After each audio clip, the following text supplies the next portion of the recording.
You have been heard. Thank you so much for the support on my first analysis of Succession Season 3, and because of all that love that video received, here's part 2. There will also be spoilers for this one as well. When talking about Succession in previous videos, I've pointed out that a lot of the time, words mean nothing in this show. As Kendall puts it, yeah, it was words. Words are just, what? Nothing.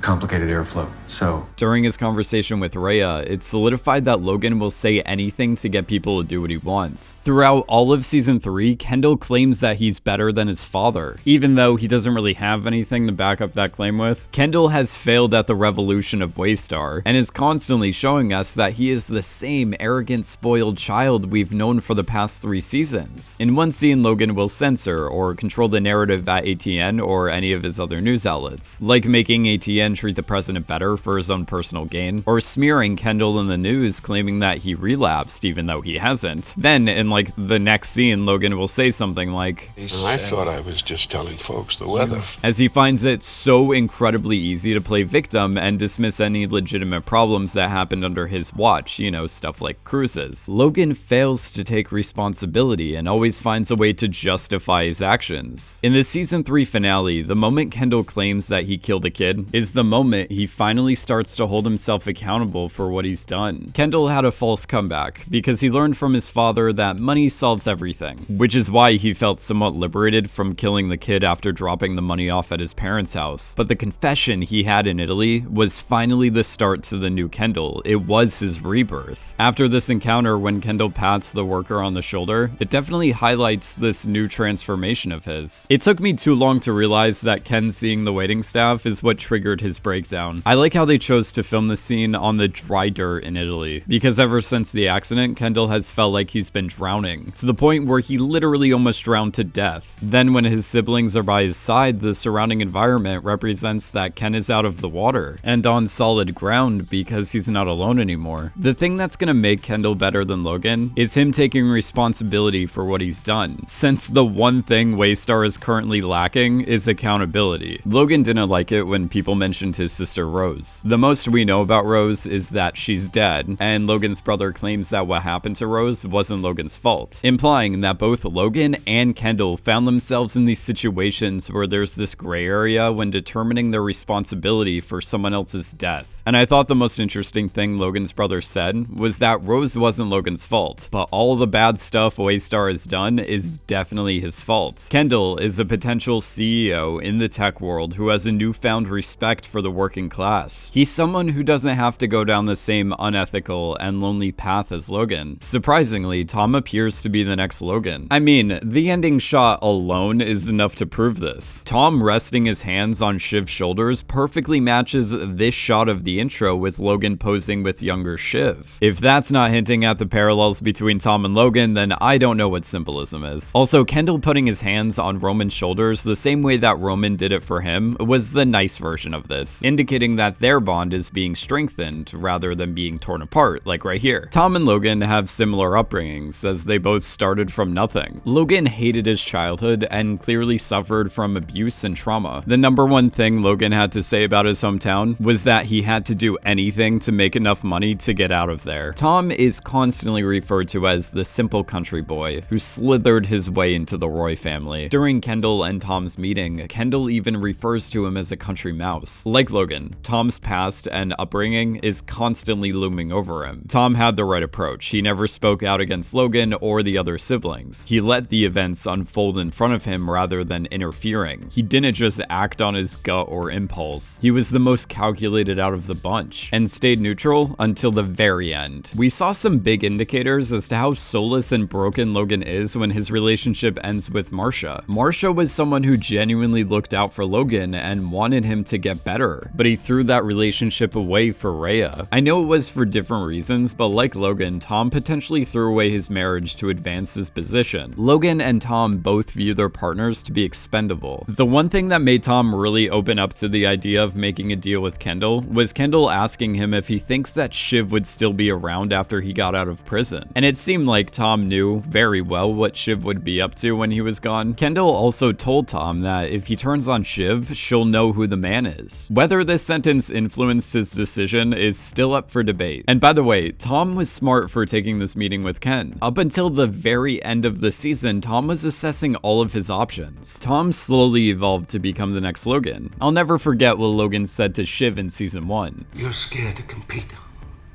You're marrying a man fathoms beneath you because you don't want to risk being betrayed. And this was true. Shiv felt like she could abuse her relationship with Tom, pushing Tom to this final outcome. At the end of season 1, he brilliantly sends a message to Nate to stay away from Shiv. Then he takes better control of his marriage by calling Shiv out on her horribleness. Then after this one conversation in the Cove, Tom goes on to make it known to Logan that he is one of the most valuable people to have around. In part 1 of this Succession season 3 analysis, I mentioned how you could tell Tom was going to betray Shiv when he referred to Gregory as Sporus when asking Greg if he wanted to come with him, and then pointing out that earlier in the season, Tom told Greg all about Sporus, saying that Nero pushed his wife down the stairs so that he could go marry Sporus. But this was not the only thing hinting at the fact that Tom was going to screw Shiv over. After Tom volunteers to go to jail for Logan, he makes a phone call to Bergman, Hendon, and Weiss law firm, and then requests to speak to Rex Hendon. In the season finale, Caroline is on speakerphone and explains that Rex Hendon is dealing with the changes to the divorce agreement, meaning that Tom didn't just inform Logan about the children's plan, Tom also set up Caroline with Rex to expedite the process. Tom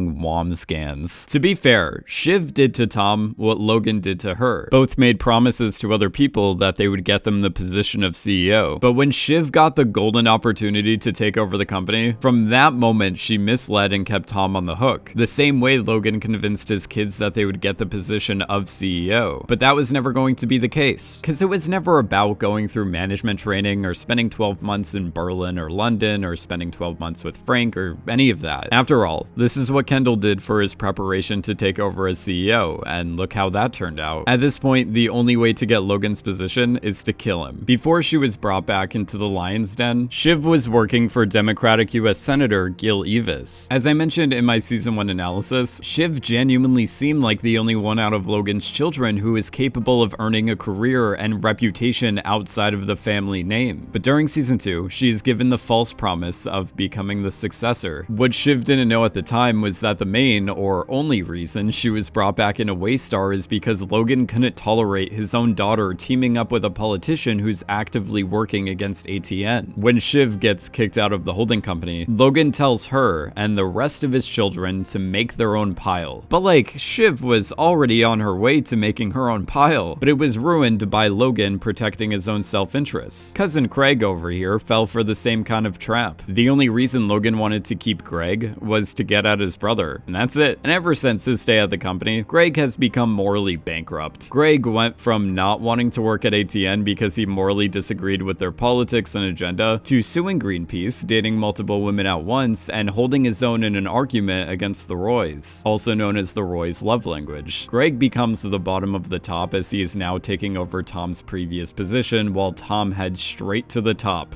of the top. When Greg tells Logan that he shouldn't make or crown Connor president, this was the first time that Greg was honest with Logan, something that Logan actually respects even if he disagrees with the person, because Logan's a smart man. Like I said before, he doesn't care for flattery or hearing stuff that inflates his ego, since it doesn't give him an advantage. So Greg is finally stepping up to the table. I feel like Matsson really played everyone in a seemingly effortless way. He didn't show up to his initial meeting with Logan. Instead, he bumped around Kendall's party waiting for the snakes to pursue him. Kendall was the only one to recognize Matsson's true intentions of buying Waystar. Like every shark attack, it happens fast and comes out of nowhere. Matsson understood the current climate of the industry, and all he had to do was send out a few tweets to increase his worth, giving him the ability to swallow Waystar as the company is bleeding out. The moment Matsson gave Logan a look, telling him to send his son away, was the moment I realized Roman wouldn't get to be the face of Waystar. Matsson and Logan just used Roman as their messenger, then ditched him the second the two of them started a dialogue, because by this point, Logan completely gave up on Roman, as he felt that Roman will never be able to take the position of CEO. During Logan and Matsson's first meeting, Logan says to Matsson that he's not going to waste his time by complimenting his place, something that Matsson responds positively to. But earlier this season, when Roman first meets with Matsson at the same house, Rome says, "Amazing place." Yeah. just hammering it in how ill-prepared Roman is to compete with the Sharks. Without Waystar, Kendall is lost and has absolutely no clue what to do with his life. And it's safe to say that Roman and Shiv feel the same exact way. This is because the kids were raised on competition and their life has always been centered around Waystar. When all three kids were going to stop the merger and try to kill Logan, Kendall quickly makes a comment saying that they've been planning on doing this since they were 4. Logan is as possessive and manipulative over his children as Tom is to Greg. The final confrontation with Logan in All the Bells Say reminded me of the violent backlash Greg received when trying to break up with Tom. One of the only times we see Logan genuinely laugh is when one of his kids trash talks his own mother, which is a prime example of how Logan and Caroline use their kids to get at one another during and after the divorce. Caroline claims that she lost custody of the children to secure their individual shares of the company, which clearly meant nothing in retrospect because Caroline was willing to sabotage those same shares when making a deal with Logan to help her new husband. It hurts even more when you look back at season 2, when she told Kendall, "Turned out your father was prepared to sell you all off like chattels,